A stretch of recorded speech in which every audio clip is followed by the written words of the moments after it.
happened early this time, you guys. Hi, everybody. My name is Amelia Everwing, and I am so excited to introduce you to filmmakers Daniel Goldhaber, Lisa Mazzei, and stars Barbie Ferreira and Dacre Montgomery.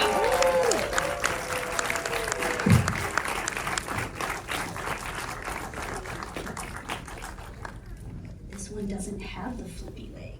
Okay. Success. Is that more dangerous or less dangerous? Less, but I still test it like a weirdo. Like, am I gonna bite it? No? Okay. Nobody cares about that. You know what they do care about? This movie, which ruled, did it not? Yep. Yeah. So maybe one of my favorite aspects of this film is it's not a remake, it's not a rehash. The original Faces of Death is almost like a character here. And so I would love to hear how you guys approached that and its inclusion as filmmakers, but also how you two as stars approached it as kind of like a co-star situation, or how you familiarized yourself with the original. Whoever wants to hop in first.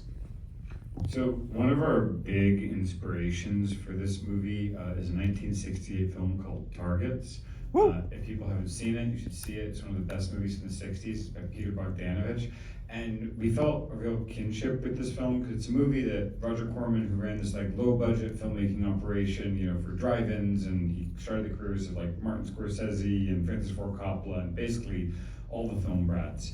And he had this Boris Karloff movie that he made called The Terror, which was not good. And he had a few days left with Boris Karloff on the Terror contract.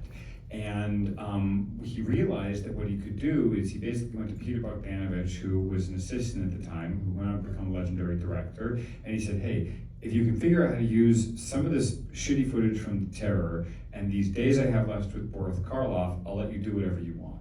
And the movie is half about like Boris Karloff playing kind of a version of himself who's like an aging, former monster whose career was kind of ending, and the other half is about like a lone, like white man in the suburbs, like sniping people and killing them. And eventually these two characters end up colliding with one another. And it's not just like an amazing thriller, but like it's a movie that also kind of has this like metatextual relationship with like this other weird film. And it uses the whole thing as kind of this like really incredible evocation of like, violence in American media, alienation in the American suburbs, and the way that that leads to violence. And for us, we felt like there was like a weird similarity between this assignment that we were given to like make a movie about Faces of Death. Who cares? Like, just make sure that you can, leverage the IP in some way. And so we were like, okay, well, like, that actually weirdly seems kind of similar to like this Corman assignment that Bogdanovich got. And so we started kind of thinking about ways to like use the movie as a character and also kind of have this kind of like bifurcated structure where you have, predator and prey, and they're two sides of the same coin, and you're watching them kind of circle each other, eventually waiting for kind of like the climactic collision between the two.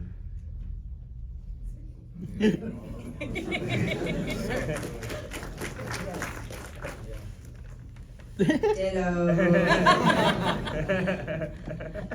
Dacre, Barbie, had you seen the original Faces of Death, or did you come into this and just wanted to be thrown in with whatever they wanted for you as filmmakers? When I got sent the script, I watched it, and because I wanted, it sounded really cool, like the concept of it. It was like a movie within a movie within a movie, and so when I watched it after I got sent the script, I was like, oh.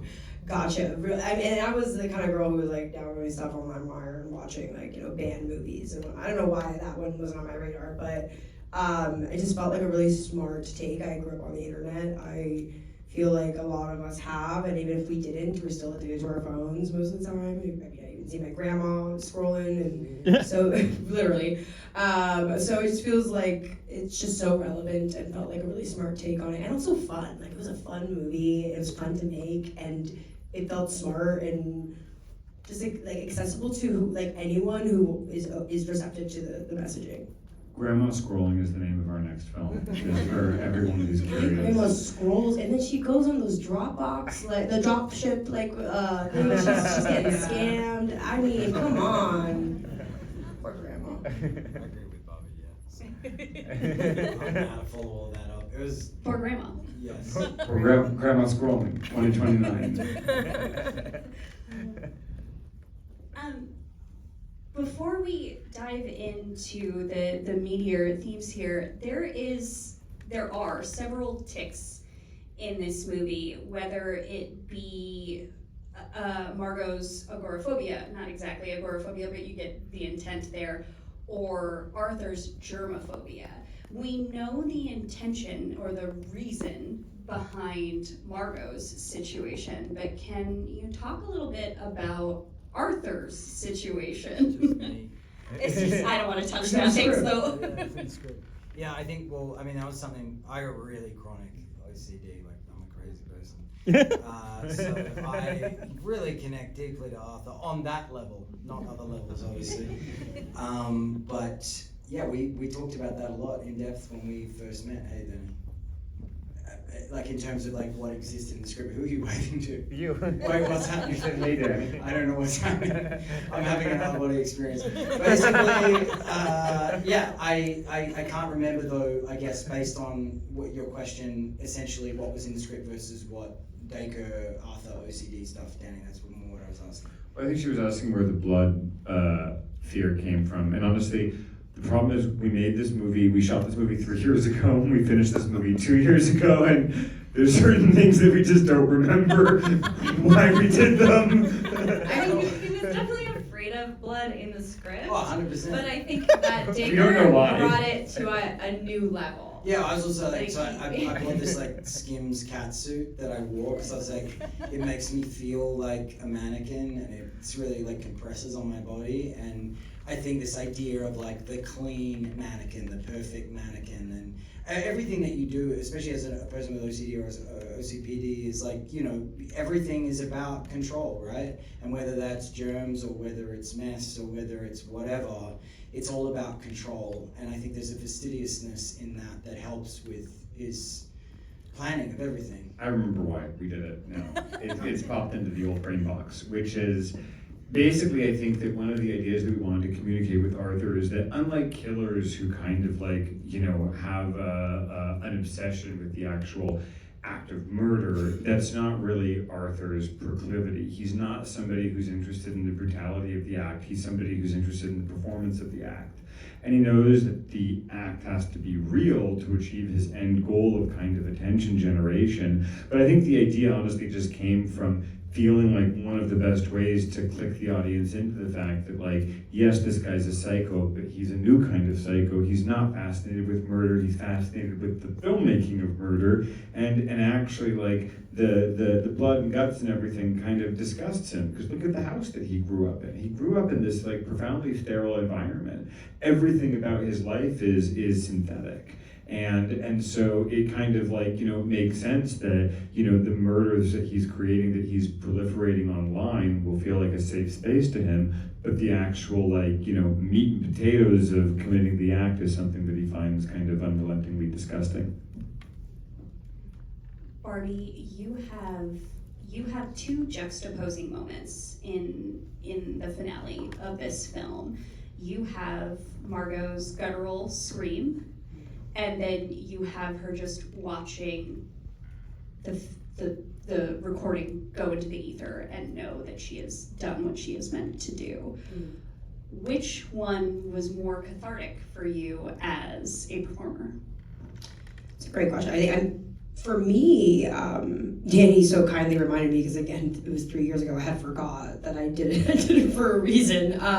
It wasn't scripted, but we did a scene where Arthur screams in my face and it wasn't scripted, and it was like it like scared the fuck out of me. So I really thought that like it would be such a big moment for Margot to do the exact same scream in his face. But then as it dawns on her that she won, it's like the laugh, the mania, and then watching it all kind of settles in. And I just feel like maybe the most cathartic part was screaming. Yeah, that's always fun. And it was, you know, it was just it was very physical, which I never had done before, where it was like an incredibly physical scene that your body is just reacting to the adrenaline, the pain, the exhaustion. And so it was a very cathartic scream for me in many ways. Who doesn't love a good scream? I mean, it's just really hard not to feel better after that. But Barbie lost her voice for like the next 2 weeks. It's my bit. It's my bit. I don't even need to scream to lose my voice. It's just my bit. I learned actually. I went to a speech person, and they taught me how to not lose my voice all the time. Being a scream queen, you gotta steam. You gotta steam every night. I didn't know this. I'm not like a singer or anything. So now I'm very in tune with my vocal cords, but it's not for the faint of heart. It's like it's a marathon, not a sprint. I didn't know that. So. Now you've got it down pat. This film is rooted in the what you're not supposed to show. So I feel like it's inevitable that the question becomes, was there anything that you wanted to put on screen that the studio was like, nope, not that one? No, everything we wanted to put on screen is on screen, including actual deaths. Can you talk about that more? Yeah, certainly. We murdered people. Yeah, we killed them. No, I think that, part of what we wanted to talk about with the film was the fact that, in the 70s, if you wanted to see death, if you wanted to see snuff, you kind of had to go seek it out. Faces of Death, the original, a lot of it is fake, but some of it is real. And it was something that you really had to go look for. And then kind of growing up over the years, middle school, high school, I think, we had various exposures to images of death, beheadings, suicides, things on Rotten.com, Liveleak, things that, again, we sought out, but were much more accessible to us. And I think we kind of entered a period in the last several years where death is served to us on, social media without us even going to seek it out. You're just scrolling and you see your friend got engaged and then a graphic war crime and then an ad for a Casper mattress. And you're like, this is weird. And I think that for us, there was no way that we could make a Faces of Death movie and not put real death in it when I can pull out my phone and see a dead person in 2 milliseconds. It would be completely disingenuous to the modern experience. And if nothing else, we are modern filmmakers, who want to talk about the time in which we are existing. Amen. So, Barbie, we got to touch on your moment a little bit, and we touched on Arthur's germophobia, but also in that finale, we have Arthur relenting that. He's not happy about it, but he's dying, so he's got no other option but to roll around in all of this blood and gore. And I want to talk to you about relinquishing that as a performer, especially now that we've talked a little bit about your own personal, I don't actually want to touch that. Yeah, look, funnily enough, contrary to that, I spent 3 weeks trying to convince Danny to let me actually vomit during that scene because I am truly a crazy person. But where we ended up was I figured out that it would produce the right result if I got someone to cover my mouth and then pour a bottle of water down my nose while I was on the ground. It would kind of choke me out in the right way. So you waterboarded yourself? So I waterboarded myself, but that's the only way I could see the right result for the final scene happening, the cough and the laugh and all that sort of stuff. But I'm being a little flippant, but what I'm trying to say is that I think contrary to my OCD in life, you guys, I don't want to hold back, I don't want to leave any stone unturned, and the thing I loved about that, and loved that it was all still in the film as you guys wanted it to be, is that it was super gory, it was super messy, it was very physical, and hats off to you having me rolling around, grabbing, pulling you, and then that plastic over your face, and not every performer that you are in a scene with wants to go crazy, and obviously you have to do everything in a safe way, and you just went nuts with it as well, and I was like, this is fucking epic, and that's all you want, just.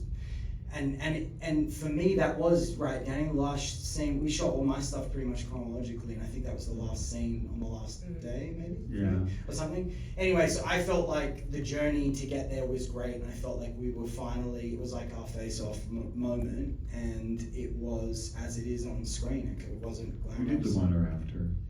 We did? We did the one or after you. Oh, really? Yeah. Oh, shit. Yeah, but I think for me, one of the things that, in terms of this kind of performance where Arthur is he's dead, he's defeated, but he's also kind of like happier than we've ever seen him on some level. Is something I think about a lot. Is, you know, a lot of people that commit acts of mass violence kind of kill themselves at the end of it, and I find this really interesting because I think a lot, like, just like trying to understand like what is going through one of these people's minds.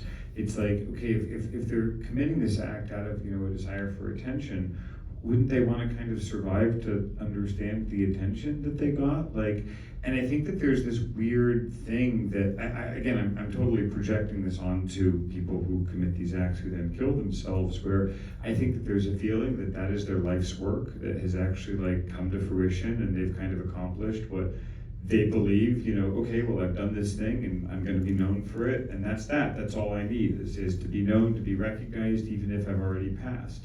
And I think that that was something that on some level I think that we were trying to express with Arthur, where for him it's like the fact that Margot has proved his point better than he ever could is actually something that for him is like the most satisfying possible conclusion to this, because like he feels like he will be known forever, and even more so because of the nature of how his murder has unfolded. And I think that we hope that that in itself kind of, again, gets people thinking about the nature of the attention economy culture that we've all bought into. So, not to flip this entire conversation on its head or anything, but I'm a firm believer that regardless of genre, every film, every Blu-ray, and this is dating me a little bit because Blu-rays don't even have extras anymore, regardless, every film should have a gag reel.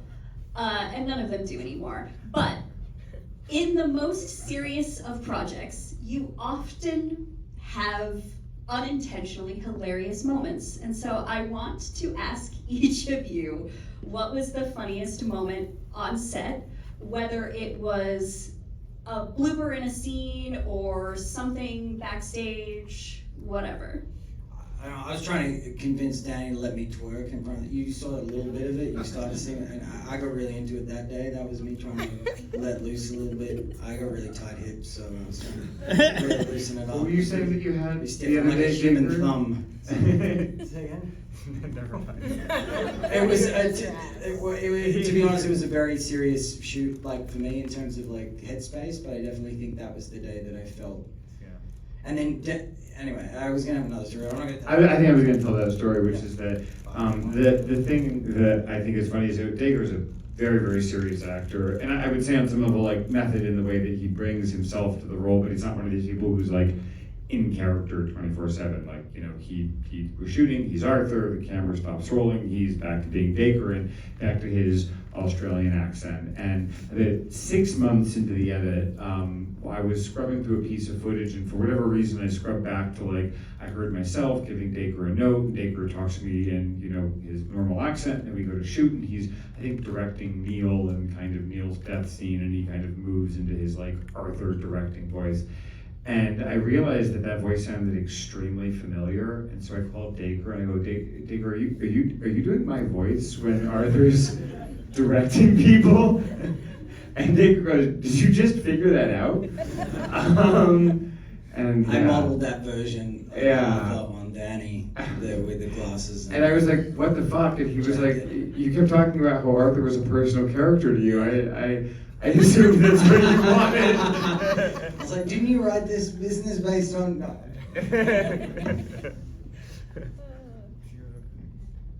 I mean, I just have a moment that I thought was funny, but in like a really kind of twisted way, which is that we were shooting in the neighborhood that Arthur's house is in. It's like this beautiful, like idyllic, kind of bizarre, it kind of reminded me of Vivarium, if you guys have seen that. Just like perfect cookie cutter houses with like crystal clear blue sky, bright green lawn, and you know, kids riding their bike in the cul-de-sac. And we had kind of sectioned off this little section of it that we were shooting in. And at one point we had a delivery come of hyper realistic body parts, and I mean, these are like hyper realistic. They've got little freckles and, you know, like the teeny little hairs that are on your arm. Like, they are so realistic, and they're just in a pile in this front yard.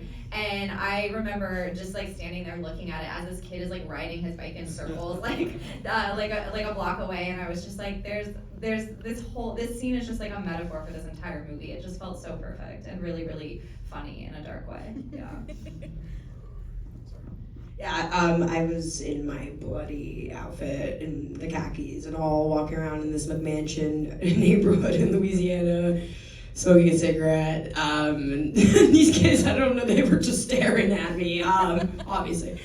It's a bloody woman walking around smoking a cigarette in Louisiana. So yeah, that was really funny. It was a lot of the time. I was just walking around with like prosthetics on, just like, or walk around. I would like play with my head a lot because that's fun. I'm still waiting on it as a gift, but that's okay. Legendary. Yeah. Oh yeah, there was a point we were all eating lunch and then Barbie's head was just watching us. Okay.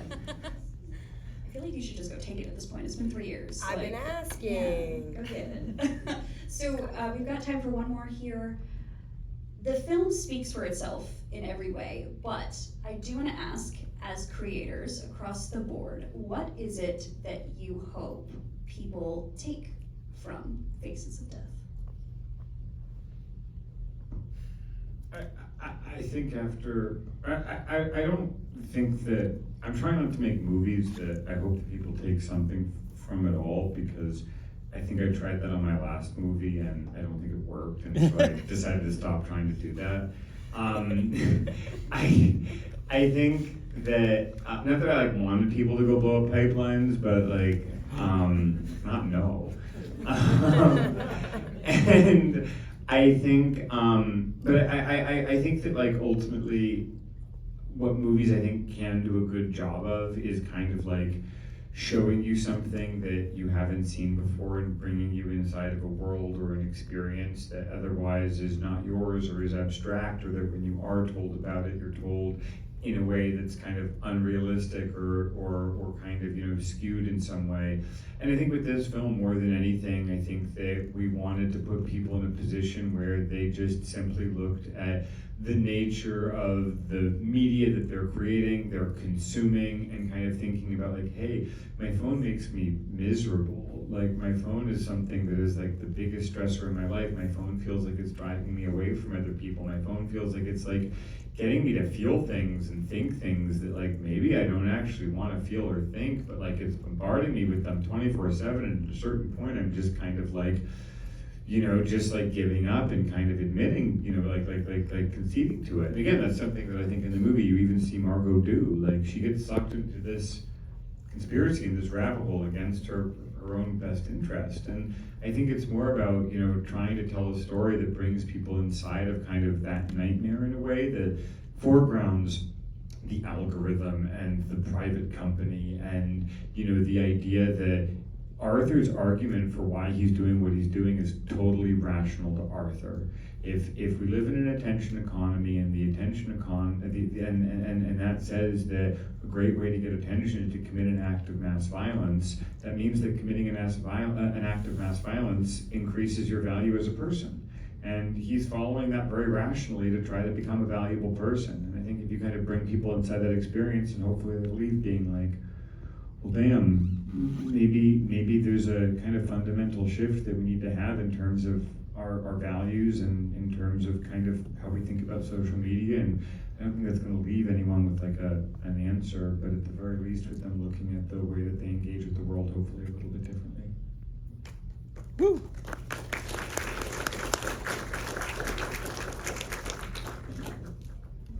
I hope more people use Reddit to solve crimes.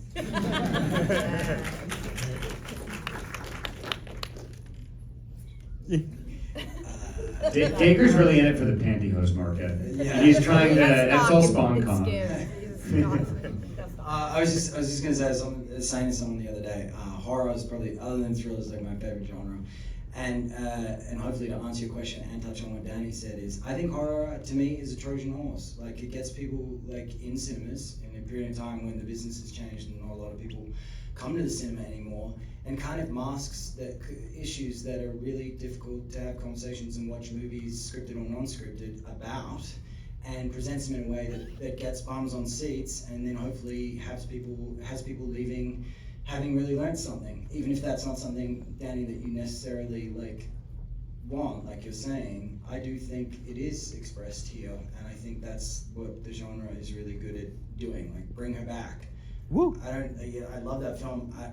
Maybe 90% of the audience wouldn't want to go watch a movie just about the foster care system that's really tough and hard to watch, and then you make a big horror movie like Bring Her Back that's actually having a really, really difficult, complex conversation about the foster care system, and you sell tickets, and then you have people leaving and going, oh shit, did I just learn something about grief and loss and the foster care system? And then therein lies the Trojan horse of horror. And that's why I fucking love horror movies. Yeah. We got applause. Yeah, I saw I was worried, but she always gives such great answers. I'm like, I blacked out. I meant it was and you got an applause. He's like, did I do it? I'm like, come on now.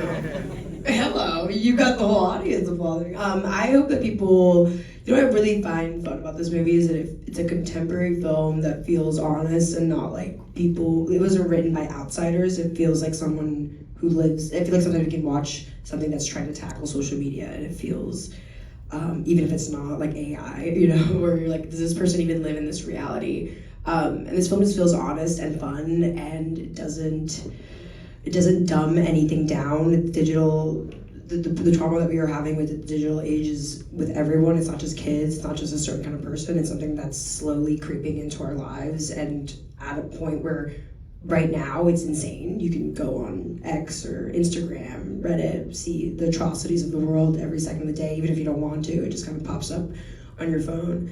So I just hope people find it honest and like fun, and like it wasn't written by people who have no idea what they're talking about when it comes to social media, and kind of making it seem dumb and stupid, and like people who interact with the internet and technology are somehow lesser than or less intellectuals. It's like we all do it. And yeah, that's what I like. Also a great answer. You guys, thank you so much for your time and your thoughtful answers to all of my absurd questions.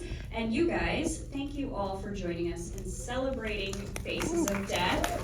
Please remain in your seats to give talent time to exit. We ended up going wicked over. And please give one final round of applause to And also, we love movies. We love theatrical movies.